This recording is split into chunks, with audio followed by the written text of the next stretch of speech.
gatinhos! Sejam bem-vindos a mais um vídeo desse canal maravilhoso e Gente, eu tô gravando pela primeira vez com a Olivia. A Olivia é minha gatinha. Se você não me segue no canal de vlogs nem no Instagram, você não sabe, mas eu tenho uma gatinha. Duas, né? Dois, um gato e uma gata. E a gatinha tá me vendo trabalhar pela primeira vez. Ela é nova aqui em casa, ela nunca me viu gravar. Ela tá me olhando com uma cara de humana. Por que você está falando tão alto?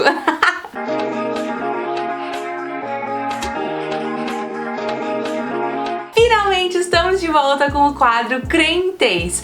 Se você é novo por aqui ou não sabe, eu tenho um quadro aqui no canal chamado Crentez, onde eu trago perguntas de vocês que vocês me fazem lá no Instagram. Aproveita pra me seguir por lá pra você não perder essa oportunidade de deixar sua pergunta na próxima.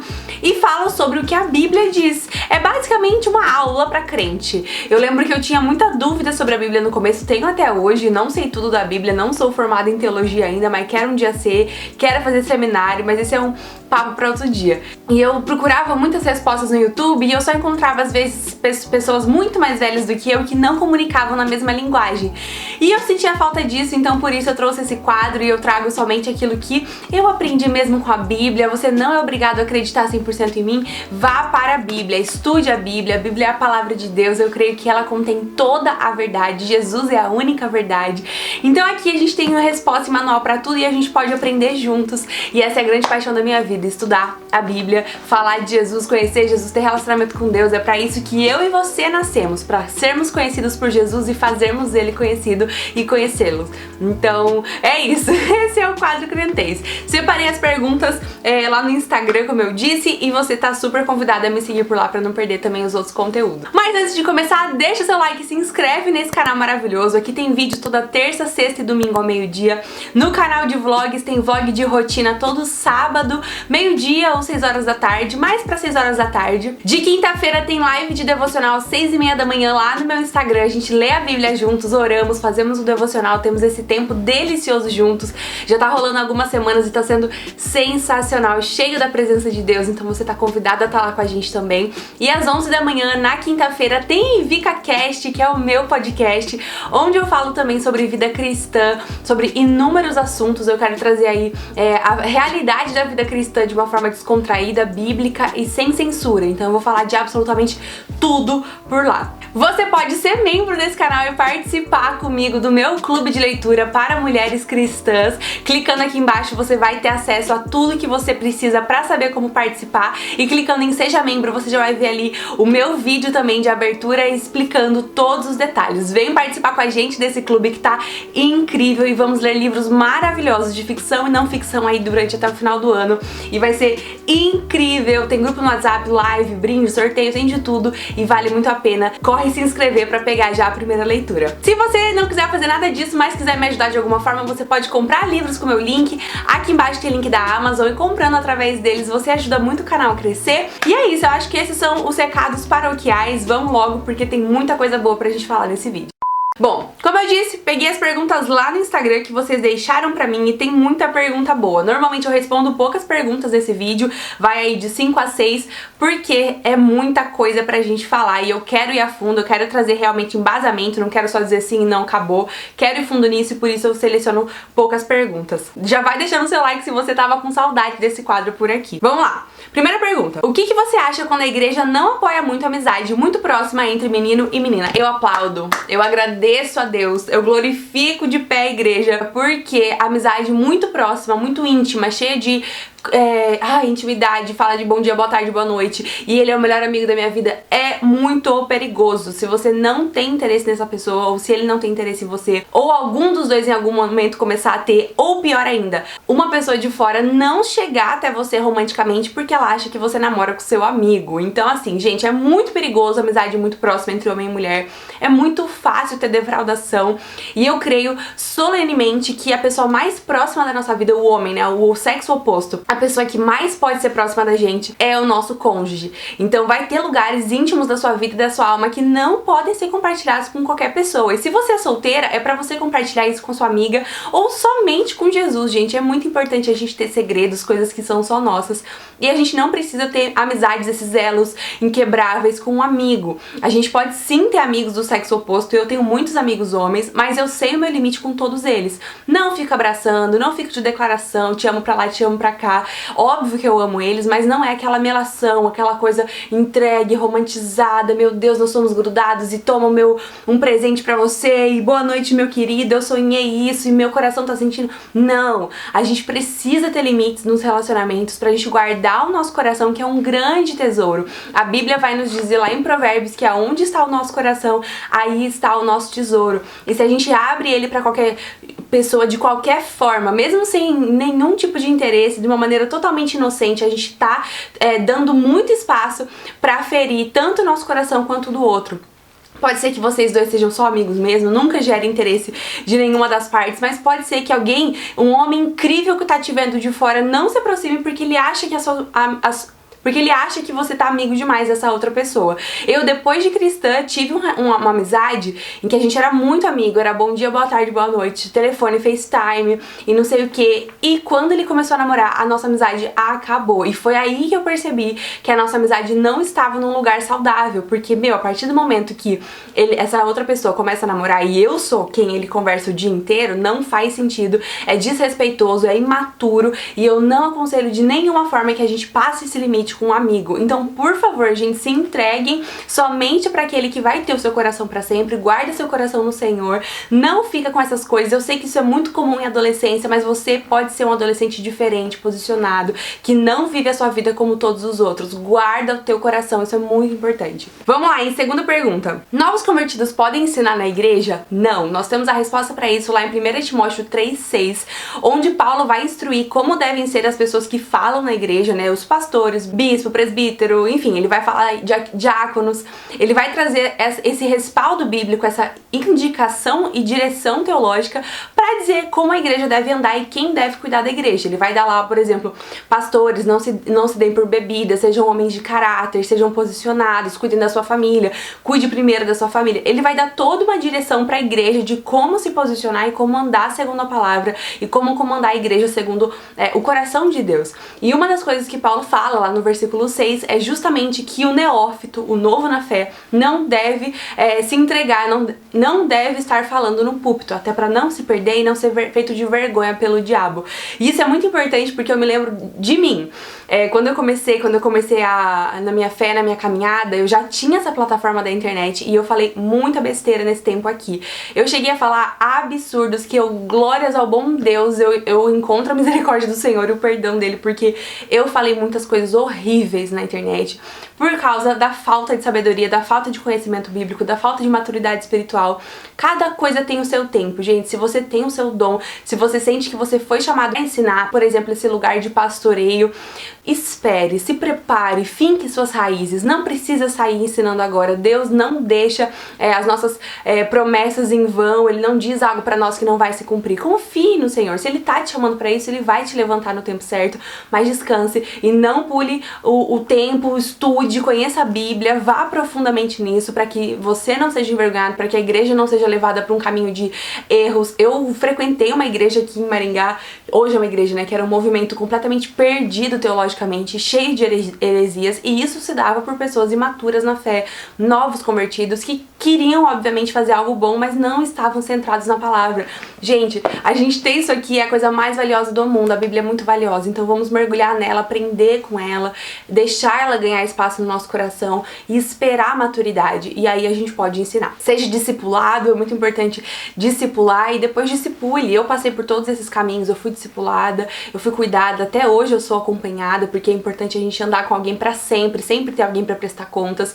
Hoje eu tenho alguém que eu presto contas, alguém que cuida de mim, que me acompanha na fé, enquanto eu cuido de tantas pessoas. Eu tenho meninas que eu discipulo na minha igreja, eu sirvo isso na minha igreja local, tô em liderança na igreja local, mas e na internet eu tenho meu ministério também de trazer a palavra de Deus, mas tudo isso no tempo certo e sempre tendo certeza de que eu tô seguindo o caminho da Bíblia e não do meu coração ou do mundo. Tenha paciência, persevere e espere o tempo certo. Esse tema é muito longo e eu não tenho nenhuma intenção de trazer ele aprofundado aqui, que é a predestinação. Eu acredito 100% na predestinação, eu acredito, leio na Bíblia, eu entendo a Bíblia dessa forma, mas é uma interpretação teológica. Existem dois lados, o lado que não vai acreditar na predestinação, que é o arminiano, e vai ter aquele que acredita, que é o lado calvinista. Eu já estudei os dois lados, tive um tempo onde eu acreditava mais no arminianismo, mas hoje eu sou declaradamente, acredito na interpretação bíblica calvinista, porém não sensacionista, e se você quiser aprender mais sobre isso, eu te aconselho a ir buscar informação.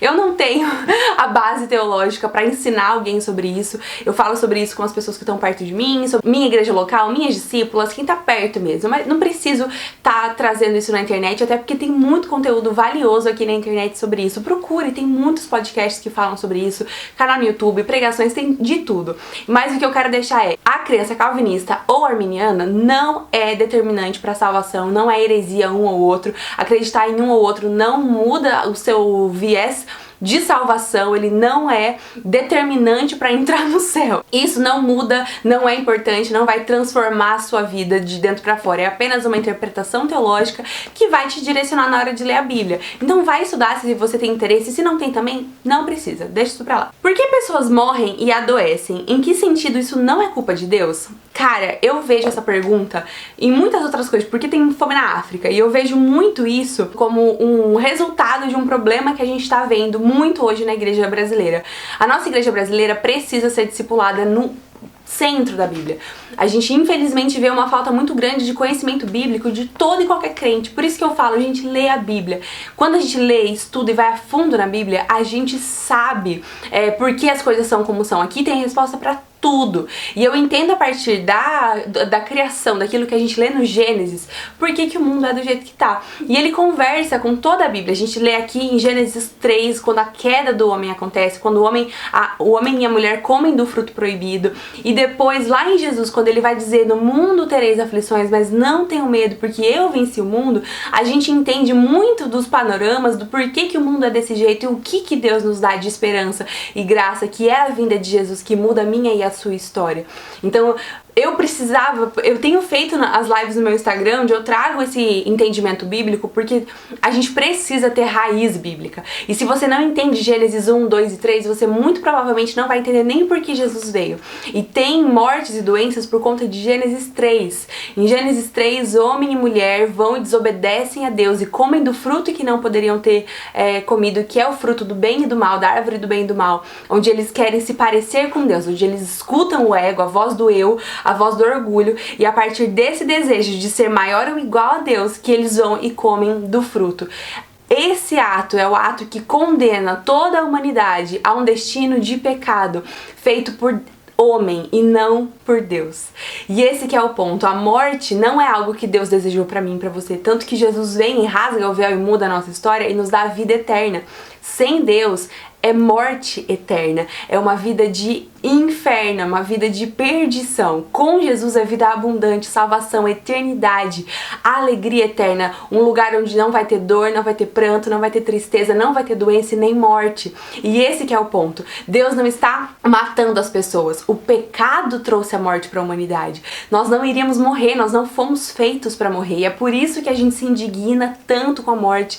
Por isso que mesmo a gente sabendo, desde o dia que a gente nasce, todo mundo sabe que vai morrer em algum ponto. Por que a gente não aceita a morte? Porque nós não fomos feitos para morrer. Nós somos feitos para eternidade. Nós somos feitos para sermos um com o Criador e vivermos em plenitude com Ele, que era o que Ele fez lá no Jardim do Éden, Gênesis 1. Mas isso mudou com o pecado. Mas Jesus vem e a nossa esperança é restaurada. Nós somos totalmente reconciliados com o Criador, com Deus, e podemos agora viver em vida eterna com Ele, mas somente pela fé em Jesus. Todo aquele que não tem a fé em Jesus está condenado à morte, está condenado à perdição, ao inferno.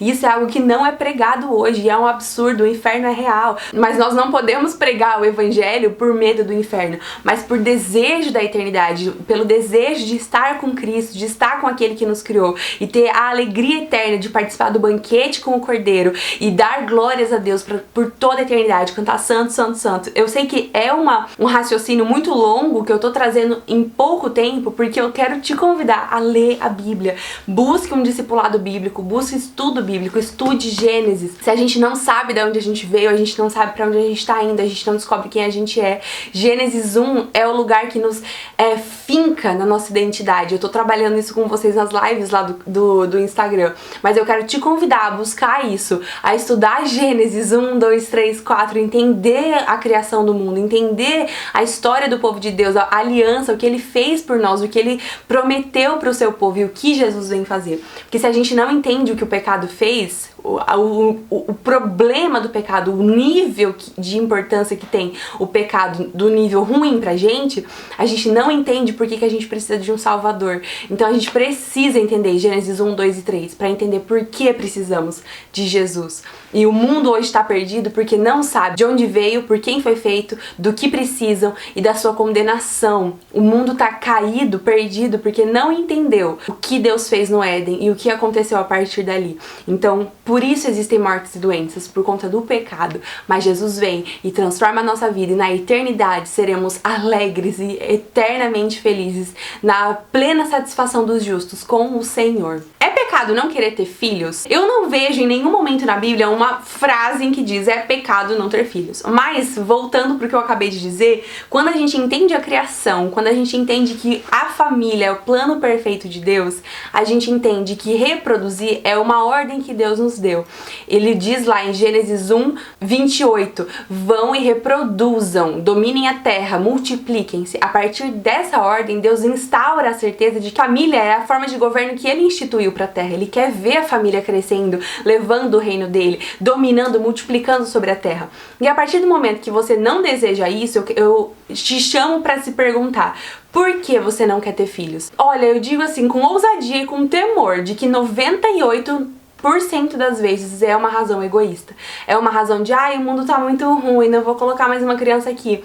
Será que você conheceu Jesus mesmo? Se você não tem esperança numa vida nova que vai ser tocada pelo Eterno? Porque, gente, Jesus, uma pessoa transformada por Jesus é transformação. Uma criança transformada por Jesus vai transformar. Se você não quer ter filhos porque, é muito caro, não tenho tempo, quero trabalhar, todos esses motivos são egoístas. E o amor de Deus é sacrificial. Ele nos chama pra viver de forma sacrificial. E não querer ter filhos por esse motivo de, nossa, vai me dar muito trabalho, eu quero viver minha vida, eu tenho muita coisa pra fazer, filho é atraso, é só uma visão do pecado na sua vida, é a lente do pecado, é a lente do orgulho, do ego, é voltar lá no Éden e pegar o fruto proibido de novo e morder ele e dizer, não, eu prefiro a minha vontade, não a vontade de Deus. A Bíblia vai nos dizer que filhos são bênção, que filhos são flechas, que a gente manda ainda mais longe do que a gente foi. Filho é bênção, em nenhum momento Deus vai colocar a família, a geração como algo ruim, como maldição, em nenhum momento, tanto que ele vai até dar promessa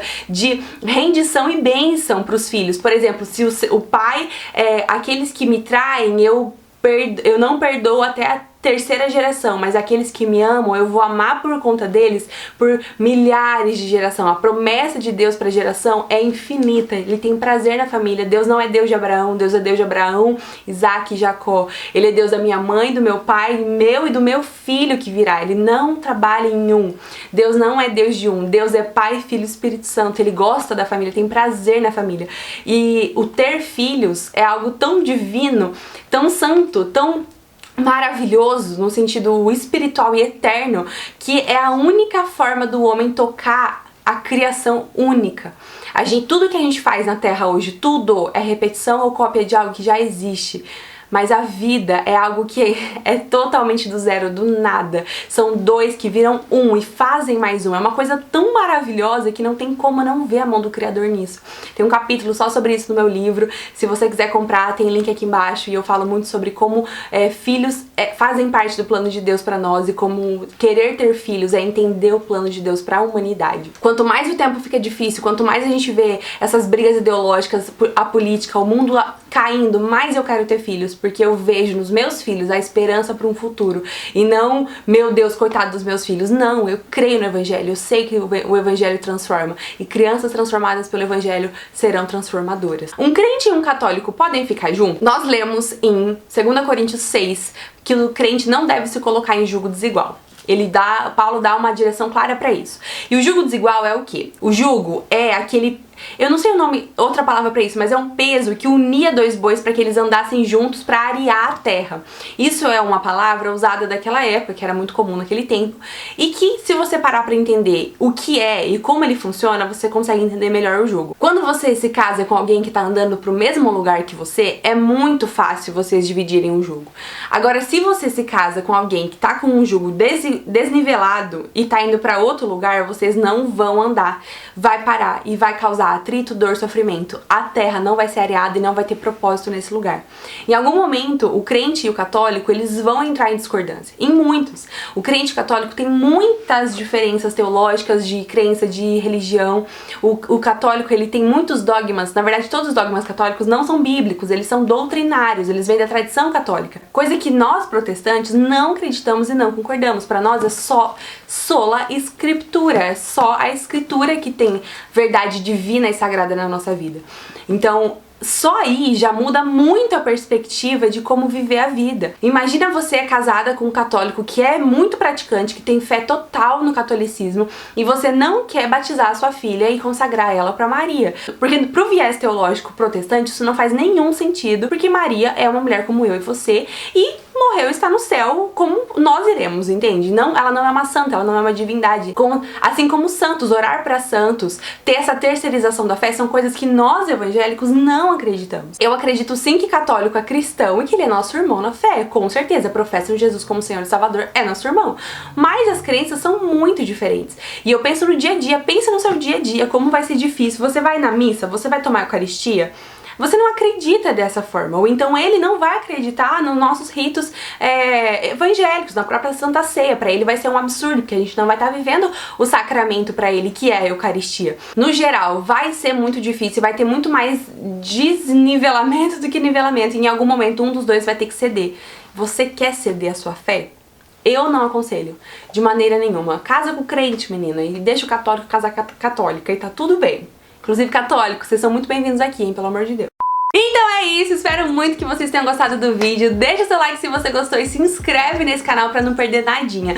Logo tem mais crentez, então me segue no Instagram pra você conseguir mandar sua pergunta. Espero muito ter te ajudado. Me conta aqui embaixo o que você acha, o que você pensa sobre essas coisas. Não se esqueçam que eu não tô aqui pra impor nada. Eu quero te convidar a ler a Bíblia, aprender com o Senhor e a se apaixonar por Jesus, ter relacionamento com Ele. Muito obrigada pela sua companhia. Não se esquece de acompanhar tudo que rola por aqui, que tem muita coisa boa. E eu te vejo no próximo vídeo. Beijo enorme, tchauzinho.